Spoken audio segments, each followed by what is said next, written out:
It's a pleasure to be here, and I want to thank you, Kamal, very much for this opportunity.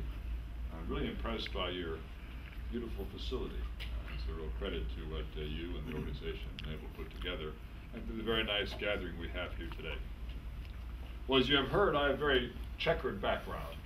I come to education from a far different background than most others, and therefore I approach the question of leadership obviously influenced by my 34 years in the Army.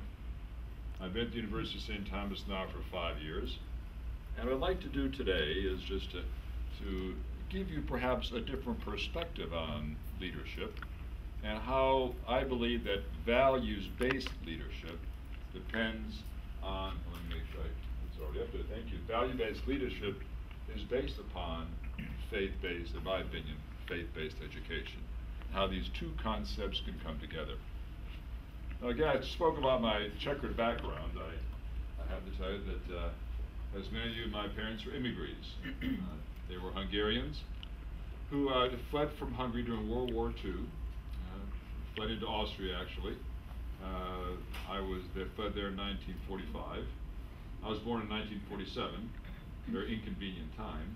There wasn't much I could do about that, but the fact is it was not a good time at that time in Europe. They really didn't know where to go or what to do. And so, my dear father decided to come to America, where he had a distant aunt who lived in Cleveland, Ohio.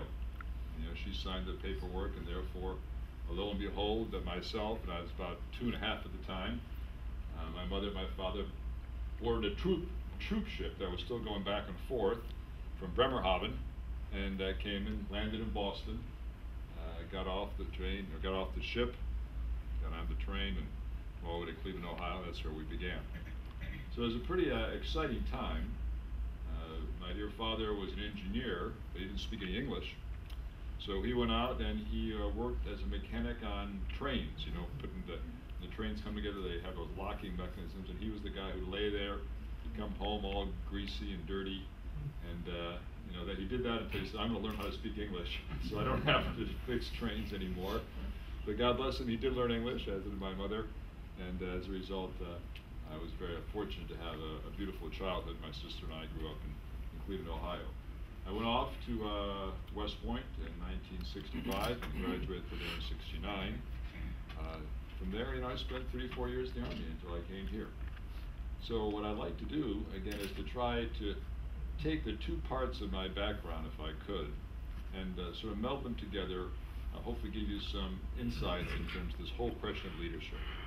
And you hear about leadership or values, especially in an election year, and most people close their eyes and say, oh, here we go again. And that's natural, because these are concepts that you can talk a lot about, books have been written about. When you walk in the bookstore nowadays and you look at the psychology section or world affairs, you see leadership from Attila the Hun to Ulysses S. Grant to Colin Powell to Mr. Giuliani even has one on leadership. So you can look at all these things in 1,000 different ways. So what I'd like to do today is to first of all give you a format. Oh, thank you. Give you a format in which to base our discussion, because that's important, an environment. And what I'd like to give to you is one acronym. An acronym, is basically four words here that we call VUCA. Now, VUCA stands for the world in which we live. And the world in which we live, I propose to you, is volatile, uncertain, complex, and ambiguous. I think all you have to do is open the newspaper and see what is going on around the world, certainly in terms of volatility, unfortunately, the many conflicts we have over all parts of the world. Uncertain. All you have to do is worry about the stock market and if you can, I don't know if you can retire or not. I think we figured out that we can retire 4 years after I'm dead. The way the stock market's working. Complex. Look at all the issues that are with us. Let's say the Mideast. And can there be an issue that is more complex, so overladen with different conflicts, histories, all different types of elements to make this a difficult thing to take apart? lastly, ambiguous. Ambiguous because, you know, the question is, what is the right thing to do in these situations? So this VUCA environment in which we live is not something that is just now. It's not something that's going to go away or sort of get better. No, I propose to you that the world of the VUCA world is what we have now, and maybe even may get worse.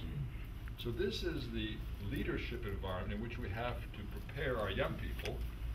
And there's probably one thing that is the same from what I did for 34 years to what I do now, is that basically what I tried to do for many years in the Army was to inspire and train, and in some cases educate young people. And that's pretty much what I'm doing now. I'll get right down to it.